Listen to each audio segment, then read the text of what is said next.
And in fact, now I think about it, that makes the historical allusions even better. So, of course, the historical example is the Finns, isn't it? So the Russians attack the Finns, except it's not really the Russians, it's the Soviets. So it's a lot like the Russians, except their brains are rotted out. So we know that, well, they kind of are the Russians. They just start shelling you and don't declare war. That's kind of Russian. But the Finns take a few shell rounds, think, oh, right, we're being invaded, then withdraw. But of course, when the boots on the ground in the Second World War was the only tragedy you had because the air power just wasn't there. So as soon as the Soviets walk into them, they're just the worst soldiers ever because they're all got guns in their back by the commissars. So of course you've got the famous example of they capture a load of these soldiers shivering in the cold, and the Soviets are quite confused because the Finnish soldiers don't immediately murder them and give them food and things and look after them, and they say, well, this is quite strange, and the Soviet Union would just be killed. What's going on here? And the Finns explain, well, we're civilised. To actually have our civilization, we couldn't be the Finns if we just murdered you. It would create a paradox, mate. We wouldn't exist. So, but then their confusion lessens. They think, okay, I'm safe. I feel happy now. Well, can we shoot the commissar? And presumably get turned down. But this is generally how things work. So you've got a really motivated person, say, Darren Canny or Chahal, who really likes the poison, really likes pumping it out. Because they're really loud and shouty, a load of people are sort of frightened to go along with them. So the person in the pink corps is sent saying, these are just demagogues with a political strategy, just ignore them and remove them and arrest them. Then that goes slightly less well.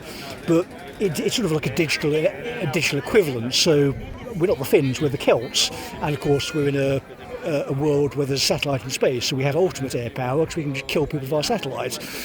So the dilemma is they're trying to attack me via satellites. These people are the lowest grade human capital imaginable. So they found Deborah Agentieri, whoever that is, and this is now their warlord in Birmingham. But she wasn't found at the panel over the weekend with various members of the Lords, members of the security services, that kind of thing. So I don't really think in terms of professional development, if you're given the opportunity to go and speak to, I don't know, members of the Lords, the Powers, people serious about civil defence, and you couldn't be asked to get out of your bed, to go down to a conference hall on a Friday through Sunday and talk to people who are serious historians, serious thinkers. Can't get a solicitor, but I've been told I need to go and read Plutarch, which is 40-odd hours or so. So this is the problem, by the way, with executive function. But because you've been to a panel which basically says, Birmingham is Sovietised, when you make the serious concrete proposal of, single artillery piece would solve this, plus hold trials under the authority of the British state, which you would logically need if a compliance department is having people stealing coffee cups, then we're giving you a solution which will solve the problem that is outside the paradigm of the current quote-unquote liberal order, isn't it? This is authority, but you've got to ask yourself, is it illegitimate authority or is it legitimate authority? So if you pass an election and say, well, we'll do this, it's clearly not unreasonable, is it? This is just a British state asset. Can John Cotton or his gangsters mob defend themselves from a bloke in a car park? No. So what position do you leave the rest of the British? If you can't suddenly dematerialise yourself and your family into the night, appear outside Edinburgh Castle and be dug in effectively, and you're stuck in Birmingham and we're supposed to be looking after you, then you're screwed, aren't you? You're totally fucked, as are your children and your family, because of the sort of people who've taken over the place. The unlikely duo of Andrew Mitchell and Jess Phillips joining together when both of them stand to be in serious trouble once things are ironed out. Mitchell himself has got all sorts of stuff from me over the years, so they have a clear incentive to save their own skins. But in our case, we were always doing it. As soon as these people gained access, it was, sorry, no out, here are these people, get out, and we couldn't have any authority in the court service. So the city of Birmingham was totally fine for me and my colleagues to attack people with families, people with children, and the only reason we weren't doing it is because the people in compliance said no, and were a hard bulwark in the court service for 6 years. No, get out, no, get out, no. And when it got to the point where the knives came out to people in the court service, we said no, and we're leaving until that's resolved. Do whatever you like, play whatever silly games you like with computers.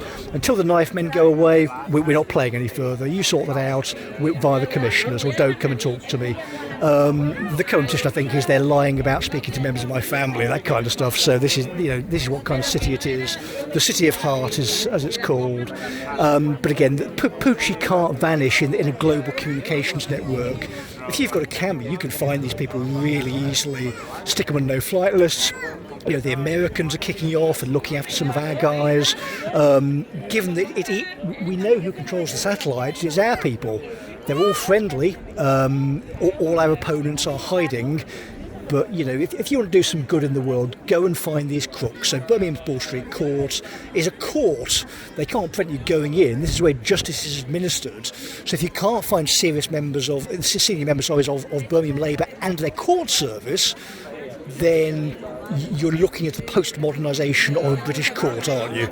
And that may affect our international reputation slightly, and our diplomatic efforts maybe, Lammy's antics, that kind of stuff. So when the chain explodes, these people were so dumb, so stupid, that it went from a minor tweak into medication to their entire political strategy just imploding, all of these people going to jail for a long, long time, and in many cases being executed. When there is a snapback, their game was always grab enough territory so we couldn't get it back. The goal was keep the pressure lid down. They would never lose power. And as soon as cotton's gone, they just opened it. It's just gone. It just popped off. In fact, there's one. I'll finish it off so I'm not sort of rant outside Edinburgh Castle. So the last name you want to find is Nikki Brennan. So she's inherited this whole disaster from Birmingham Labour. If you think Burnham's got some front, try and find that woman. My word. You think some of the stuff I say is outrageous. She has balls of steel to carry on with John Cotton's project. I would be fleeing the country and hiding in Siberia, frankly. Given the way Birmingham Labour have behaved. But anyway, play along at home, catch these crooks please, but otherwise enjoy your day.